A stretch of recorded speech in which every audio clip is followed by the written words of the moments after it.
If you're anything like me, you are starting the new year feeling a little guilty about what you consumed leading up to it, and you are wondering if you can fix it all with a detox product. The bad news is you can't, but the good news is there are things you can do to help your body's natural detox process. Hello, and welcome to Back to the Science. I'm Dr. Susan Oliver, and I'm a scientist, and you can tell I'm a scientist because I'm wearing a lab coat. And talking heads in lab coats looking sciencey are a common tactic deployed by marketers of detox products, although they are usually wearing white ones like my colleague here and not pink ones like me. Back there is Julie Oliver, and she's not wearing a lab coat, but she is still interested in science. Now, I have a confession to make. I ate way too much Christmas pudding over the last week, and I now weigh 1 kilogram more than I did before Christmas. And if you're in the US, that's a whopping 2.2 pounds more. Well, it turns out the marketers have cottoned on to my predicament, and I'm being bombarded with ads about various detoxes that will not only help me lose weight, but will rid my body of toxins. Alas, I'm a scientist, so I have to go back to the science and check out the claims before I get too excited. Now, there seems to be two main marketing camps when it comes to detoxes. Some companies advocate removing toxins via the feet, whereas others advocate drinking various potions to cleanse yourself. So let's start with the feet, and there are two main options here: a foot spa treatment or foot pads. So this is the foot detox spa treatment. You place your feet in an ionic solution, which is a fancy name for a solution containing salts. You switch it on and lo and behold, the solution changes color. We are told the change in color is from the various toxins removed from the body. Some marketers even go so far as to claim that different colors represent toxins from different parts of the body, although strangely, all these toxins from different parts of your body still came out through the feet. So what's really happening here? If you decide to have one of these treatments, you will notice that the solution ends up looking very similar to the liquid in this beaker. And if you actually analysed it chemically, you would find that it is also very similar. Now, what I have in this beaker is a suspension of iron oxide, otherwise known as rust. And I made it by mixing a metal screw with some salty water and hydrogen peroxide. In the case of the foot baths, they run an electrical current through the solution, and this causes some of the steel electrode to be converted into iron oxide, which then flakes off into the liquid. Cool science, but not evidence of toxin removal. And generally, most toxins are colourless anyway. Of course, the diehards could argue that just because the colour change is fake, it doesn't prove that the product hasn't removed toxins from the body. Well, believe it or not, someone actually did a study to check, and here it is.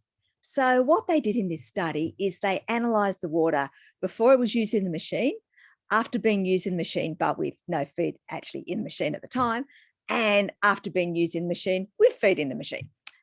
And they also analysed the hair and urine of the participants who had used the machine. This figure compares the amount of potentially toxic elements in the three different sources of water. And potentially toxic elements were defined as aluminium, antimony, arsenic, barium, cadmium, lead, silver, and uranium. The tests were repeated a number of times, and the blue bars show the mean values and the error bars are the standard deviations. So unsurprisingly, there is no difference in the amount of potentially toxic elements between the water from the machine run without feet and the water from the machine run with feet. And these results were further confirmed by the hair and urine samples. Now, the other foot-based products are the foot pads. So let's have a look at them. You apply these pads to the bottom of your feet and leave them on overnight. In the morning, instead of white powder, the pads are full of dark brown sludge. Strange how the toxins are a different colour than the toxins from the foot bath, but still coloured nonetheless. Real colourless toxins just wouldn't be as convincing. Unless you've stepped in something toxic, it's highly unlikely these pads have absorbed any toxins. But they will have absorbed lots of moisture from the soles of the feet. And Adding a liquid to a white powder and getting a coloured sludge is pretty easy to do. I'll just put on my safety glasses and show you.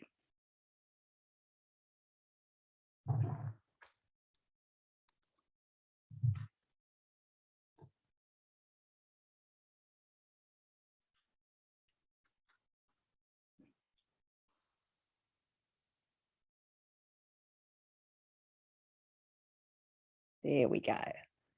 Coloured sludge.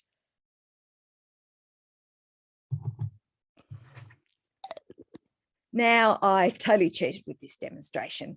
I hid a bit of food colouring under the white powder. The white powder itself is bicarbonate of soda and the liquid is vinegar. The vinegar and bicarbonate of soda react with each other, forming carbon dioxide, which is the bubbles you saw. And the motion of the gas in the liquid helps mix the food colouring through the remaining powder.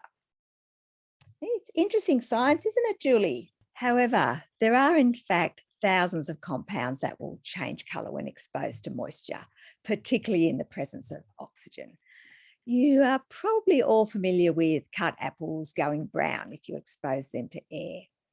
Apples contain a number of different compounds known as polyphenols, and you'll find polyphenols in all plant products.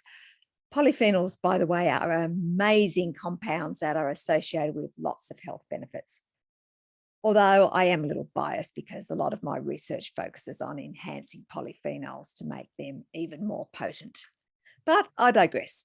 Polyphenols are very prone to oxidation. This is one of the polyphenols in apples, quercetin. And when it is oxidized, these two hydroxy groups become carbonyl groups. And when this happens, the color changes from a pretty yellow to a yucky dark brown. And it's not just polyphenols that undergo color changes when oxidized. It happens with thousands of compounds. And there are also many other compounds that can be added to speed up the process. And oxidation is just one type of reaction that causes a color change. So it's incredibly easy for foot pad marketers to create a color change in an attempt to fool people. But they don't fool us. The other main products marketed for detoxing are various concoctions that you take by mouth that are supposed to clean you out. Detox teas are particularly popular, but some companies go further and market complete detox kits. And I must say, I was quite disappointed to find out that Twinings make a detox tea.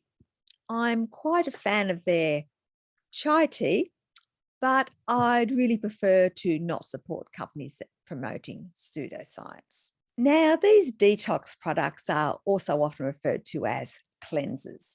And the idea is that they are supposed to clean you out a bit the same way as Drano cleans out pipes.